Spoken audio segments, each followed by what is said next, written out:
मरचू जंगल से लकड़ियां काटकर बाजार में बेचने गया, लेकिन उसे लकड़ियों के अच्छे दाम नहीं मिले। इस पर मरचू ने कहा, अरे भैया, इतने कम पैसे? इन पैसों में तो 2 वक्त का खाना भी नहीं मिलेगा।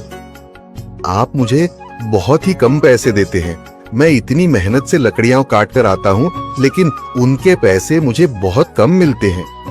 भैया, तुम्हारी लकड़ियां होती ही इतनी कमजोर हैं कि मैं इससे ज्यादा पैसे नहीं दे सकता। तुम्हारी लकड़ियों के बस इतने ही पैसे बनते हैं। अरे भैया, कुछ ज्यादा कर दो ना। वो क्या है ना कि इन पैसों का तो कुछ भी नहीं आता। मैं अपनी जिंदगी कैसे गुजारूंगा? भैया, तुम जाकर अच्छी लकड़ियां लाओ, तभी इन लकड़ियों का अच्छा दाम मिल पाएगा, वरना इन लकड़ियों का तो यही दाम है। ये सुनकर मरचू बहुत ज्यादा परेशान हो गया और पैसे लेकर किराने की दुकान से सामान खरीदकर घर आ गया।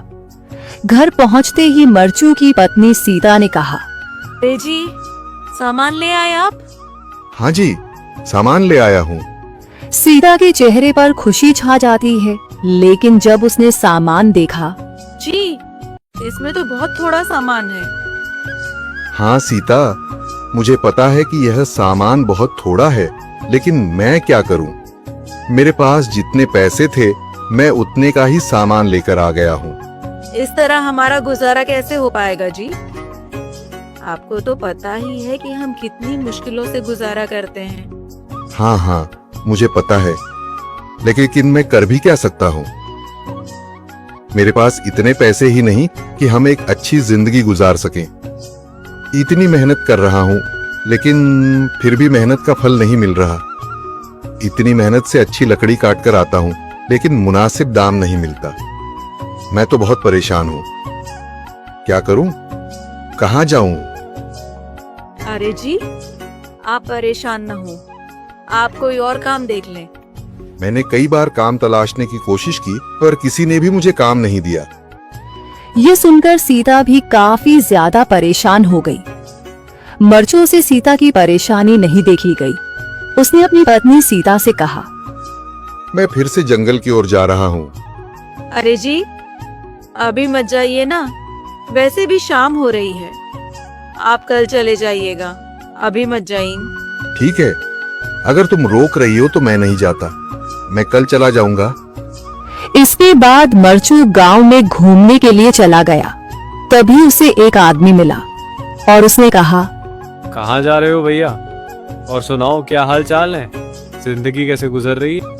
अरे भैया, तुम्हें तो पता है कि लकड़ियां काटकर कैसे गुजारा होता है। हाँ भैया, तुम सही कह रहे हो। और आसपास के जंगलों में अच्छी लकड़ियां भी नहीं है। इसके लिए तो जंगल के अंदर जाना पड़ेगा। पर जंगल के अंदर तो काफी सारे जंगली जानवर होंगे। मुझे बहुत डर लगता है भैया, मैं जंगल में कैसे जाऊंगा? हाँ भैया, जंगली जानवर तो होंगे, लेकिन अच्छी लकड़ियां तो वहीं से ही मिलेंगी। ये सुनकर मरचू बहुत ज्यादा परेशान हो गया, लेकिन वह आदमी बिल्कुल ठीक कह रहा था। जंगल के किनारे की सारी लकड़ियां कट चुकी थीं। अब सिर्फ जंगल के अंदर ही अच्छी लकड़ियां बची थीं। अगली सुबह मरचू लकड़ियां काटने जंगल की ओर चल पड़ा। जंगल में आने के बाद मरचू ने कहा, अरे, यहाँ पर तो लकड़ियां ही नहीं हैं। वो आदमी सही कह रहा था, लकड़ियों के लिए तो जंगल के अंदर ही जाना पड़ेगा। और जंगल के अंदर जाना क्या सही रहेगा? मुझे तो बहुत डर लग रहा है, क्योंकि वहां पर तो काफी सारे जंगली जानवर होंगे जो खतरनाक होंगे। अगर आज मैं जंगल के अंदर नहीं गया तो मैं आज घर पैसे लेकर नहीं जा सकूंगा, और फिर जब पैसे नहीं होंगे तो गुजारा कैसे होगा? मरचू जंगल के बाहर खड़ा सोचता ही रहा और फिर उसने सोचा, अरे, यहाँ पर भी कोई मजबूत पेड़ दिखाई नहीं दे रहा जिससे मैं लकड़ियां काटकर घर ले जा सकूं। लगता है और अंदर जाना पड़ेगा। यही सोचकर मरचू जंगल के अंदर चला गया। अंदर जाने के बाद उसने इधर उधर पेड़ देखे, पर उसे कोई भी अच्छा पेड़ दिखाई नहीं दिया। यह सोचकर मरचू जंगल के और अंदर चला आया। सौभाग्यशाली तोता।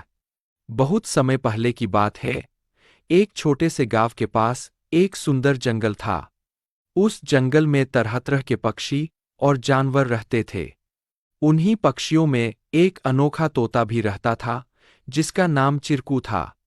चिरकू को लोग सौभाग्यशाली तोता के नाम से जानते थे, क्योंकि जहां भी वह जाता वहां कोई न कोई चमत्कार हो जाता या किसी की किस्मत बदल जाती। गांव के लोग मानते थे कि अगर चिरकू उनके घर आ जाए तो उनके जीवन में सुख और समृद्धि आ जाती है। चिरकू हमेशा खुश रहता और अपनी मधुर आवाज में गाने गाता। लोग उसे फल और अनाज खिलाते और उसकी भलाई की कामना करते थे। चिरकू भी गांव के लोगों से बहुत प्यार करता था और जहां भी जाता खुशियां बांटता। एक दिन गांव में एक गरीब किसान, जिसका नाम रघु था, बहुत परेशान था। उसकी फसलें बर्बाद हो गई थीं और उसके पास खाने को भी कुछ नहीं था। वह दिन रात मेहनत करता, लेकिन किस्मत उसका साथ नहीं दे रही थी। एक दिन रघु ने गांव के लोगों से चिरकू के बारे में सुना और सोचा कि शायद यह सौभाग्यशाली तोता उसकी भी मदद कर सकता है। रघु ने तय किया कि वह चिरकू से मिलकर अपनी किस्मत बदलने की विनती करेगा। अगले दिन वह जंगल की ओर चल पड़ा और चिरकू को खोजने लगा। बहुत ढूंढने के बाद उसे चिरकू एक पेड़ की डाल पर बैठे हुए मिला। रघु ने बड़े ही आदर के साथ कहा। चिरकू ने रघु की बातें ध्यान से सुनी और उसकी आंखों में दया उमड़ आई। चिरकू ने अपनी चोंच में एक छोटी सी चमकती हुई पत्ती उठाई और रघु को देते हुए कहा, यह जादुई पत्ती है। इसे अपनी जेब में रख लो और जब तुम अपने खेत में काम करने जाओ तो यह पत्ती तुम्हारी किस्मत बदल देगी। रघु ने धन्यवाद कहा और वह पत्ती लेकर अपने घर लौट आया। अगले दिन वह अपने खेत में काम करने के लिए गया। जैसे ही उसने खेत में जुताई शुरू की, अचानक से बारिश होने लगी। उसकी सूखी जमीन हरी भरी हो गई और थोड़े ही समय में उसकी फसलें लहलहा उठीं। रघु की मेहनत सफल हुई और उसकी किस्मत सच में बदल गई। अब रघु के पास भरपूर अनाज था और वह फिर से खुशहाल जीवन जीने लगा। उसने गांव के लोगों को चिरकू की बुद्धिमानी और उसके द्वारा दी गई जादुई पत्ती के बारे में बताया। सभी लोग चिरकू की प्रशंसा करने लगे और उसे और भी अधिक प्यार देने लगे। लेकिन चिरकू ने रघु को एक बात कही थी। याद रखना, यह पत्ती सिर्फ तुम्हारी मेहनत का साथ देगी। अगर तुम मेहनत करना छोड़ दोगे तो यह भी अपना जादू खो देगी। रघु ने चिरकू की बात समझ ली और कड़ी मेहनत जारी रखी। धीरे धीरे उसकी स्थिति पहले से बहुत बेहतर हो गई।